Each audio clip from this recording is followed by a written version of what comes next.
All right, welcome. Wherever you're joining me from, if it's live, type your name in and let me know that you're joining me live. And if it is from a recording, the replay, let me know that too.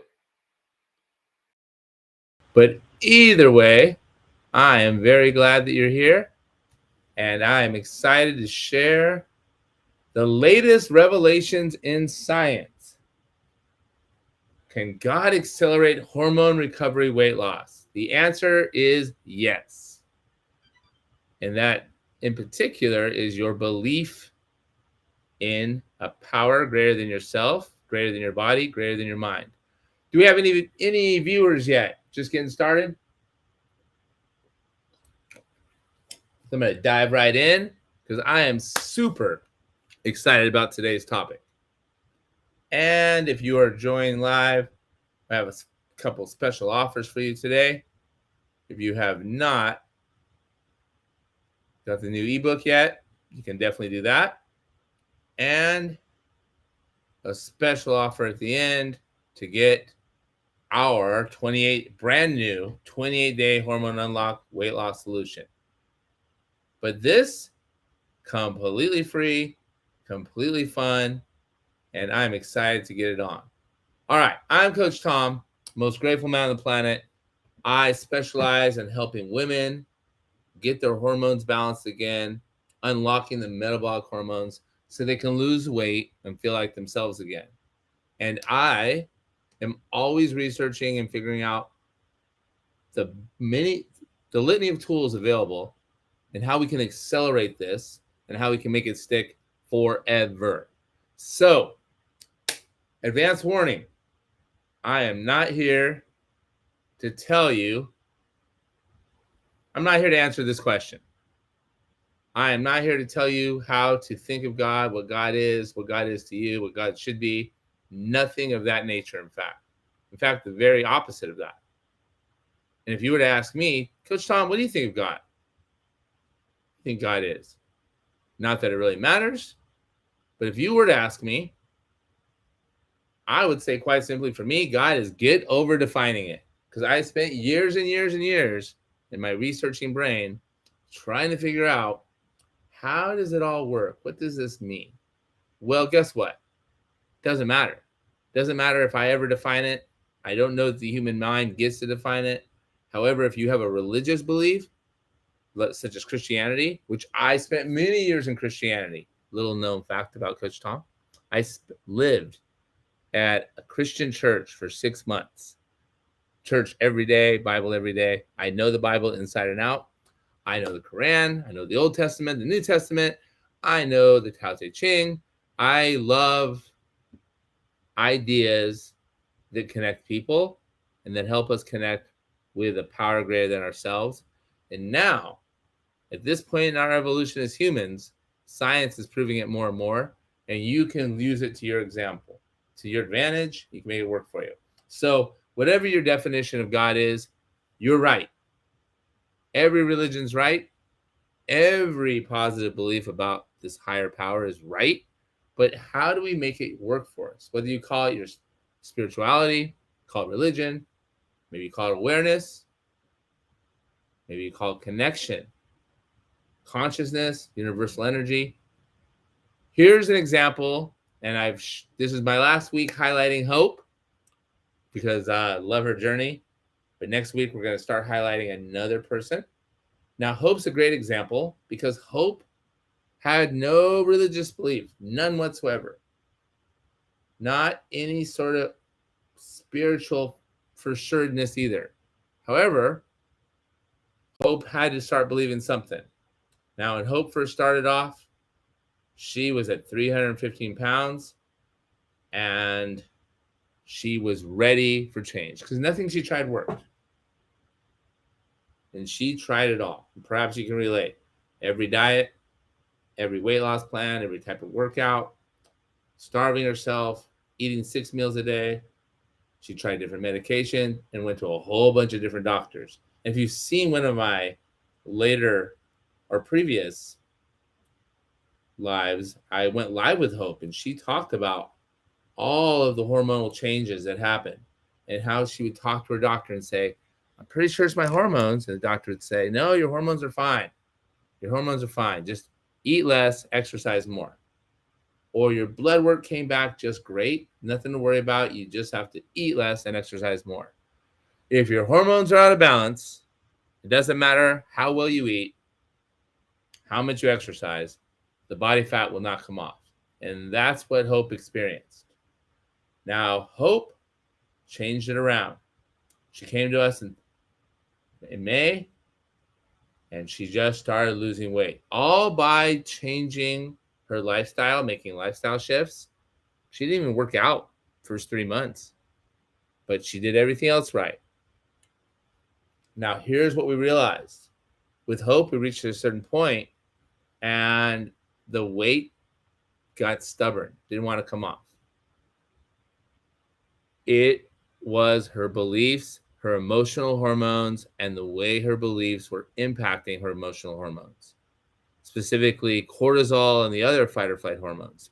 This happens to so many women, and they know it's happening, but they don't realize what a big factor it is. We had to go to work, and we continue to work on Hope's beliefs. That's interesting because Hope is a belief.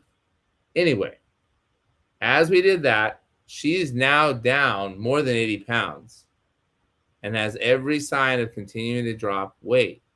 Now, she may not be religious, but now she believes. She believes that what she thinks, what she feels, and what she believes in has an impact. And it does. So does yours. But before we get to God and how it impacts you and the science behind that, let's break down what's getting impacted. Genes, your DNA. Now, most of us, and I've heard this so often,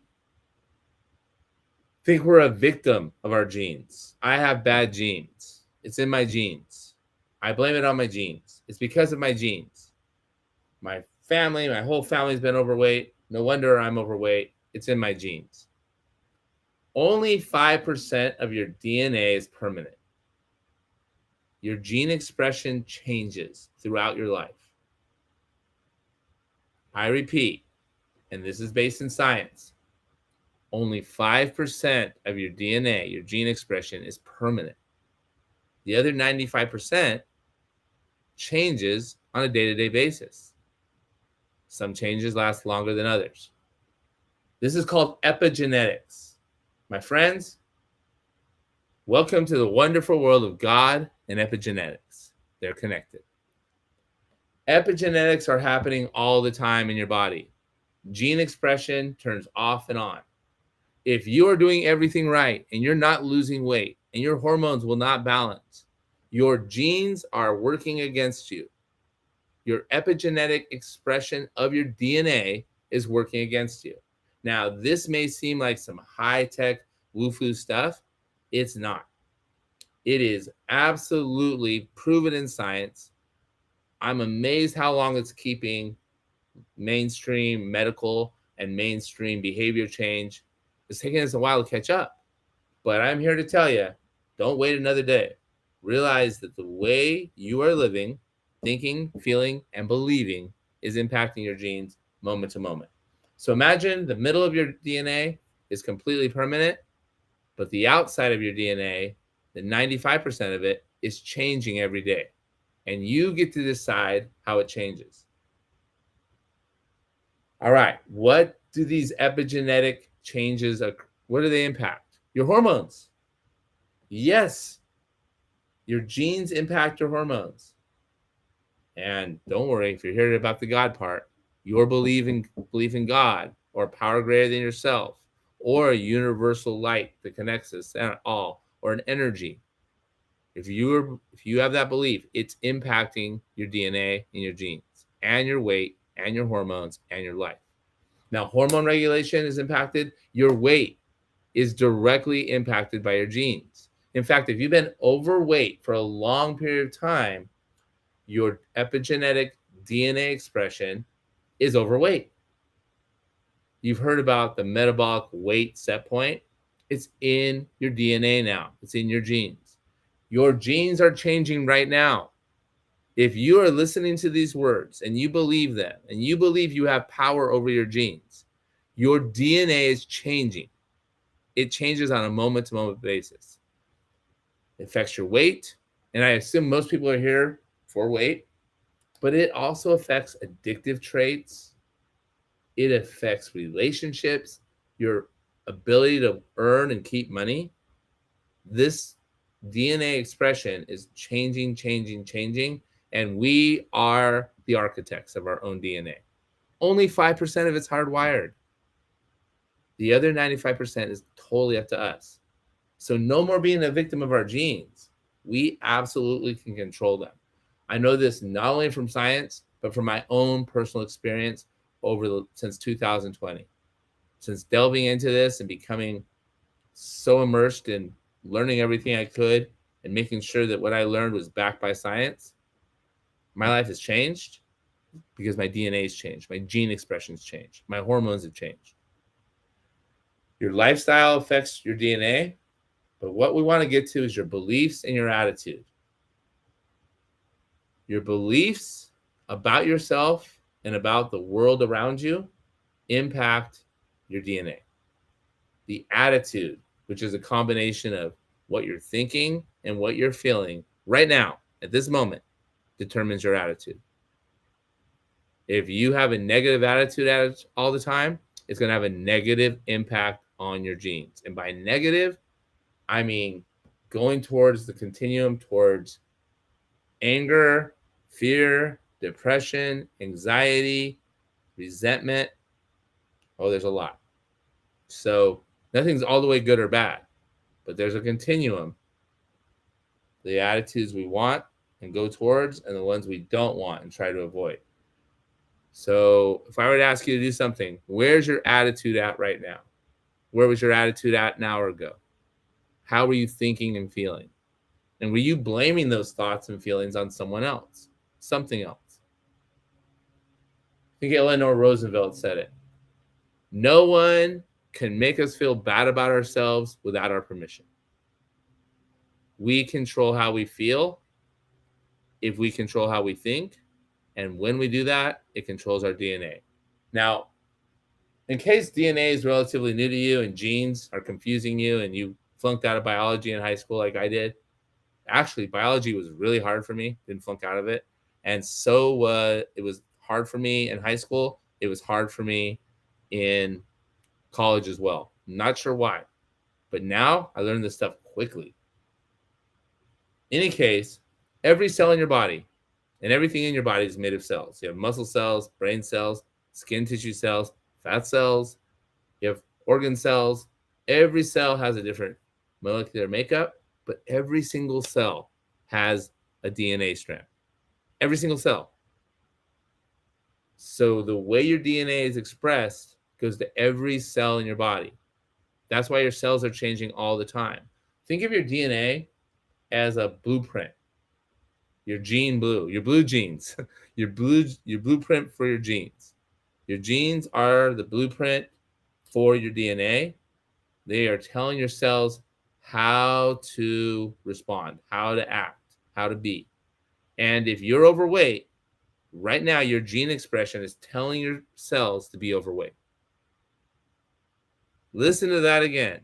If you're overweight, your gene expression is expressing an overweight body with overweight cells. You can change this. Your genes are in every cell. You can change the way your genes guide that cell. Hormones matter, genes matter, you matter. How does God get into this? First of all, in case you were here for the beginning, I am not going to tell you what God is. That's up to you. In fact, one thing that science has proven is you can think about God, but God does not exist in your thinking. God is a consciousness that's more of a feeling and an awareness of being than anything else. And this is important because this is where science and spirituality connect. The day has come where science and spirituality are crossing paths. They're merging. Consciousness, awareness of your authentic self, awareness that you're something more than just your mind and your physical body, that awareness alone broaches a topic called quantum physics or quantum mechanics, where what you think and feel alters your physical self. This is basically prayer. Prayer is quantum mechanics and quantum physics in action, but just thinking it does not do the trick. Keep in mind, your conscious mind is 5% of your brain activity. The other 95% is all done by your unconscious. What's going on behind the scenes, how you're breathing, your digestive organs, and how your cells change, how your DNA changes. Your hormones are all released by unconscious actions. But here's the thing. Science and spirituality are now merging. The ability to change your physiological makeup with your beliefs is absolutely true.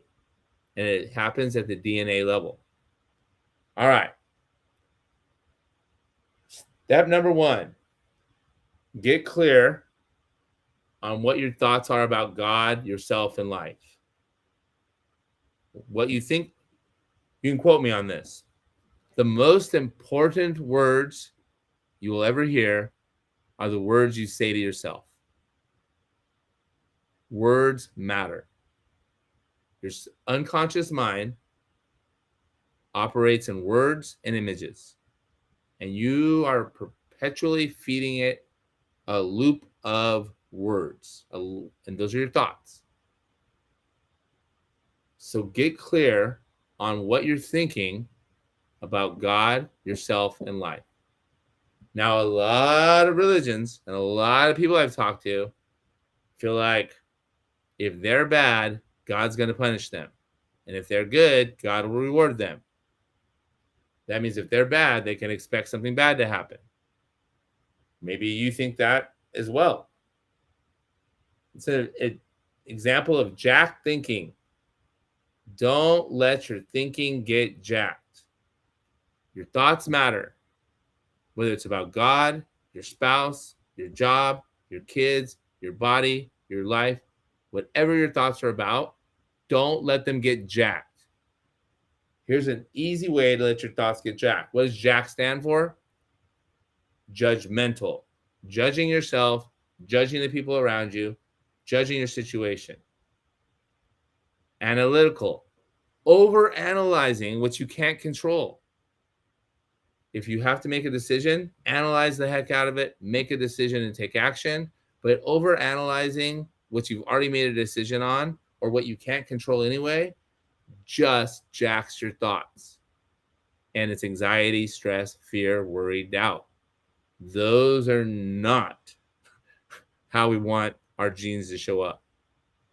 Crucifying, comparing, saying, I messed up, I am bad, I deserve to suffer. Crucifying yourself for not sticking to the plan and eating those 5 slices of pizza. Crucifying others because they're not doing it the way you think they should do it. And comparing yourself to that person or that person. Or believing that something bad is going to happen to you because you did something bad or you're a bad person. Crucifying thoughts do not help your gene expression. It's science. So if you believe bad things are going to happen to you, I have a little secret. They are. Because you're programming your DNA.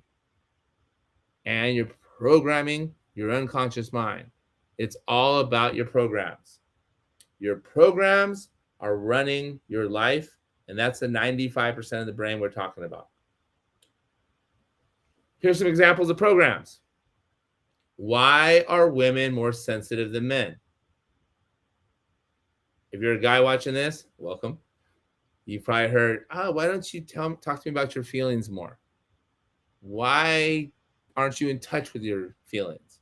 Why do you have such low emotional intelligence, or in a meaner way, why are you an emotional idiot? You know, you don't understand me, you don't care. But yet women, they are in touch with their feelings. Is it because we have different, is it the chromosome difference? No.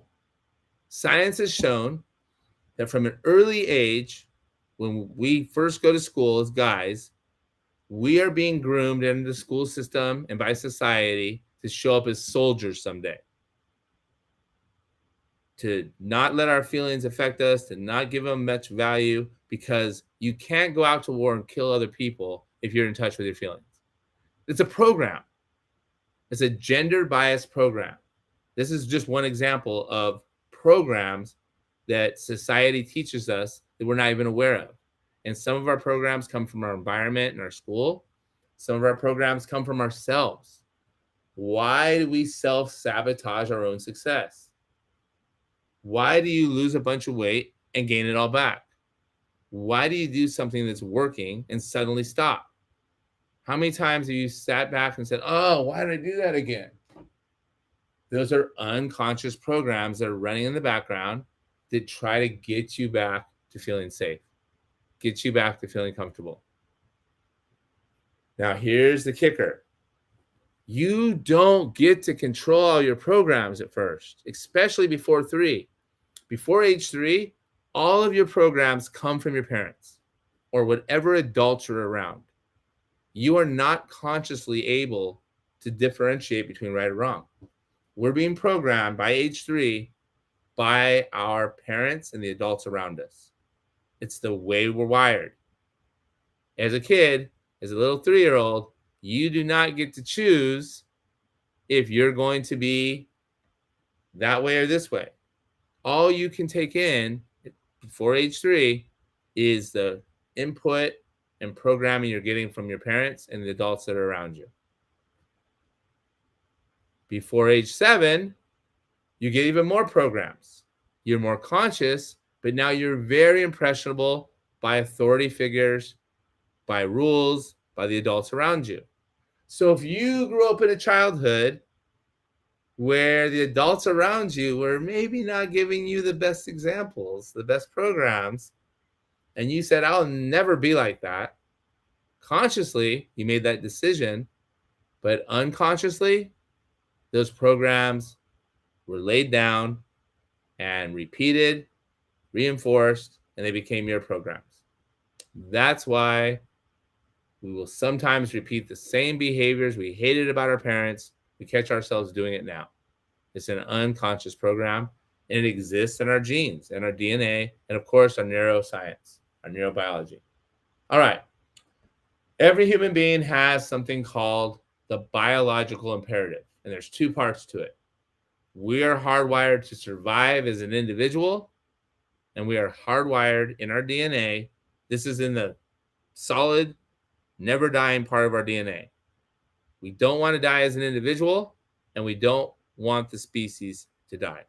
So it's hardwired in our genes. We can't change this. Not to want to die. Pretty sure there's a better way I can say that. To stay alive and to keep the species alive. So that is already hardwired in the DNA. We cannot change that. I mean, some people override it, but that is the biological imperative. Every living creature has it. Do whatever it takes to survive, and secondary, do whatever it takes to keep your species surviving. That's why there's so many programs we have that don't want to be rejected. They don't want to be rejected from our clan, our family, our group, because that means we're in danger of dying. Because of evolution, our ancestors, they had to stay part of the clan in order to survive. Anyone alone would die. That's changed, but our DNA hasn't. And us, we want to stay safe. That's why our body puts on fat to keep us safe. That's why we go into fight or flight all the time to keep us safe. It's not really keeping us safe. And sometimes we respond to dangers that aren't even there because of the biological imperative. All right, more programs. Here's a good one. Why do you think you crave sweets and carbs all the time? Because I have no willpower, because I'm weak. because I know they're bad for me because they taste so good.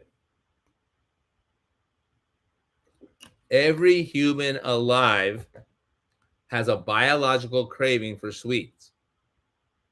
We are born with it. We are born with it because our ancestors, to stay alive, the higher the calorie count of the food they ate, the longer it lasted, the more energy it gave them.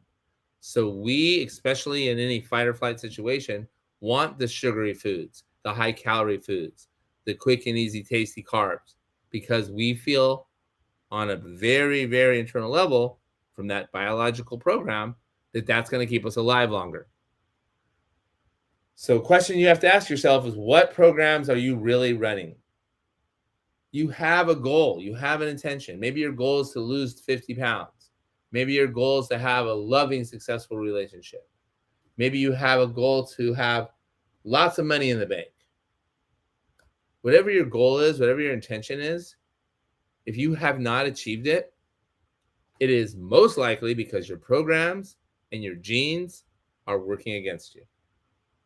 If you are still overweight and you've wanted to lose weight for the last 10 or 20 years, your genes are working against you. Epigenetics is not working in your favor, and you're the only one that can do something about it. What programs are you really running?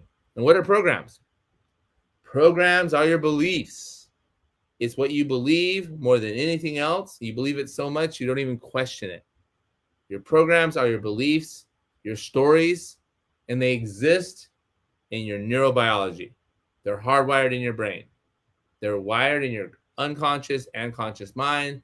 And the more you believe it, the more you think about it, the more you act on it, the more hardwired it gets believed. When you believe something and you feel something about that belief and you think something about that belief, it affects your genes. It affects your hormones. It affects your life.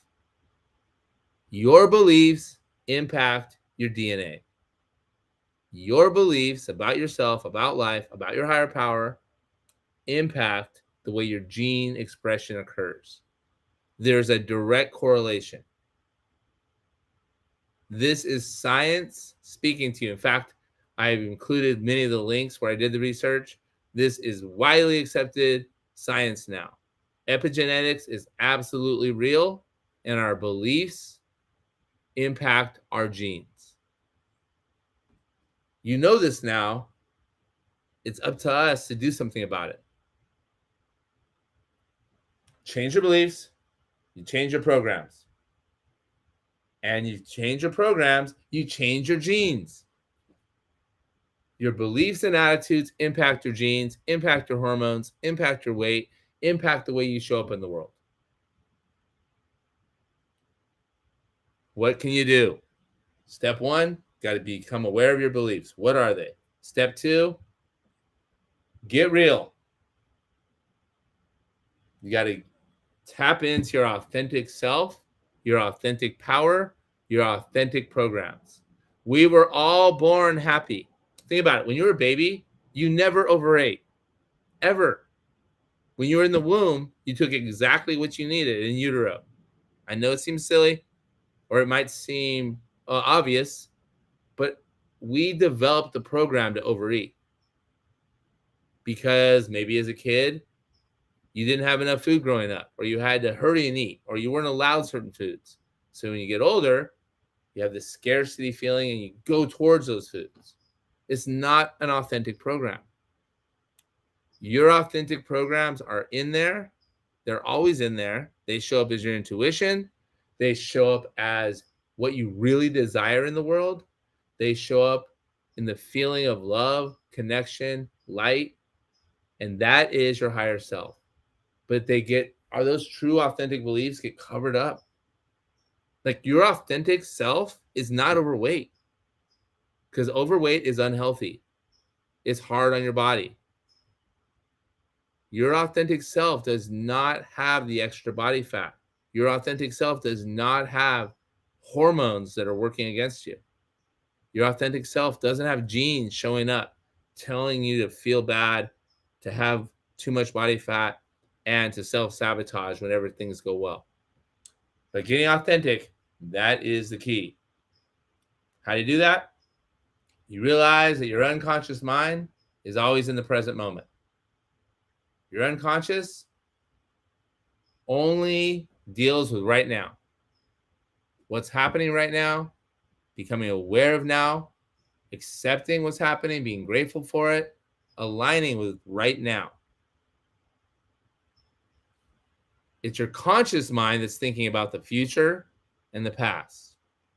It's either dreading or looking forward to the future or thinking about and regretting the past. You do that with a 5% of your conscious thinking. Your unconscious is where you connect with your higher power. God is energy. However you define God, science has proven there's an energy component to spirituality. In fact, I have a quote here.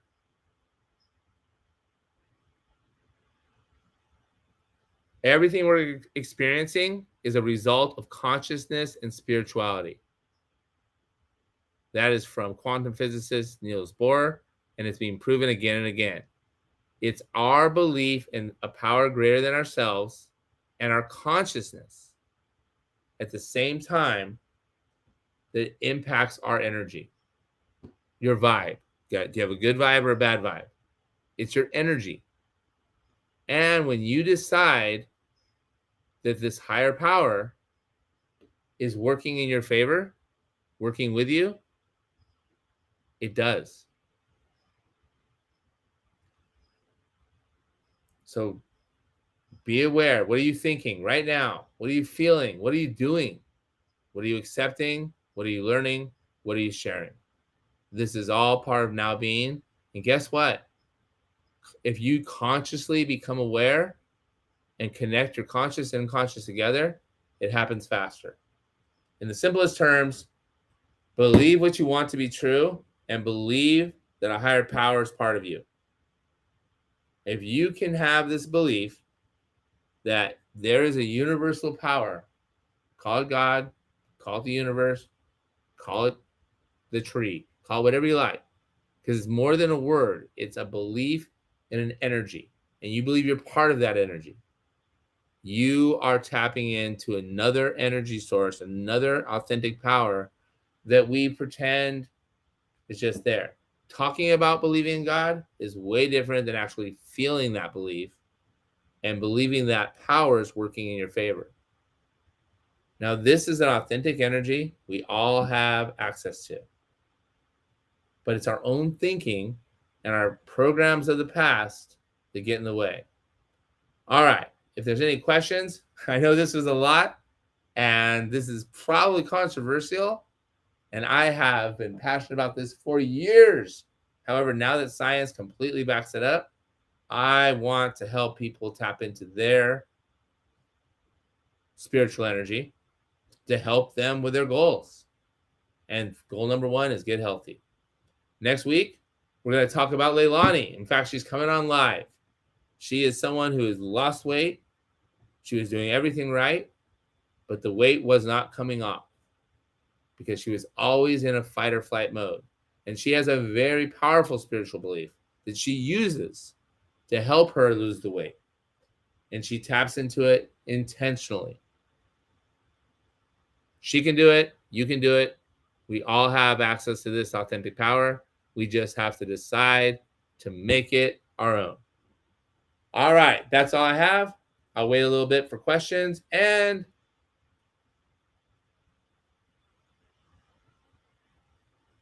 if you have not got my latest ebook, boom, you can get that right here. You're like, where? Right here. You can just scan that QR code. It'll take you right to the link and get the free ebook. And I will leave that on a bit. No questions are coming up. If any do, I'll be happy to answer them. Jocelyn, thanks for joining us. Zara, thanks for joining us. Yeah, this is a touchy topic. We don't have as many viewers today as usual, and I knew that was a possibility. But the more of us that become aware of it and tap into it, the better our own health gets and the world around us gets. Last time, best time. I'm Coach Tom, most grateful man on the planet, and I'm grateful if you watch this live or if you watch the replay, and even more grateful if you become aware of what you believe and use those beliefs to help make your goals, your health, the life you want come true. I'll catch you in the next one, and thank you all